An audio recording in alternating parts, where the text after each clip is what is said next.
Well, you made it here today, and honestly, it might be the best decision you make today because we're going to be talking about a little horror film that I'm a little late to the party to called Wolfman. The film revolves around a family at a remote farmhouse that is attacked by an unseen animal, but as the night stretches on, the father begins to transform into something unrecognizable. Leigh Whannell to me is an underrated director. He directed Insidious Chapter 3, which I think is the best in the Insidious franchise. Upgrade doesn't get the recognition it deserves, and The Invincible Man is what the 2017 Mummy should have been. Great. So going into this movie, I was really excited to see how he was going to tackle this property and seeing how Universal probably had a grasp as to how they should work this dark universe that desperately failed back in 2017. I was really expecting something great. However, my expectations for this movie kind of got soured when the reactions to this movie came out and just dropped my expectations to the floor. And after finally getting to see this movie, I don't think it's as bad as people make it out to be. It could have been better, and I can see how this movie has the bones for a great movie.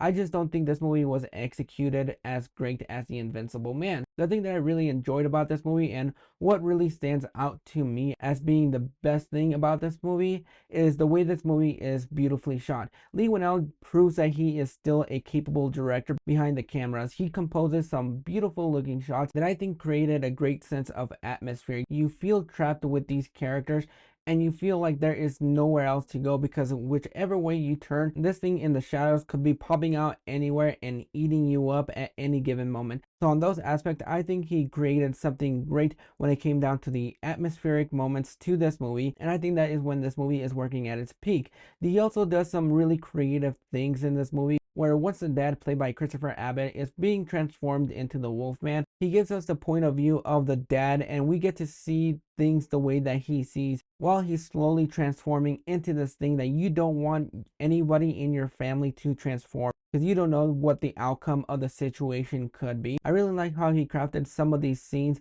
to make it feel a little bit more fresh, to give us something that we really haven't seen just yet. That is something that really stood out to me as being creative and knowing exactly how to take this material and breathe it some new life, give it something fresh that we haven't seen before, and I appreciated those aspects. And the thing that I really enjoyed about this movie and appreciated that we don't really get to see in a lot of horror movies is that he took the quiet place approach where you don't get to see the monster for a long period of time. He's mostly in the shadows, so it kind of creates that sense of fear and anxiousness that you really want in this type of movie. However, with that being said, the thing that really makes this movie not as engaging as I wanted it to be is the fact that I was not able to get connected to this family. The film was originally supposed to star Ryan Gosling, and I would have really loved to see how this movie would have turned out if Ryan Gosling was still attached. Now, Christopher Abbott does his best to keep this movie afloat, and a lot of this movie is hinged on his performance and the chemistry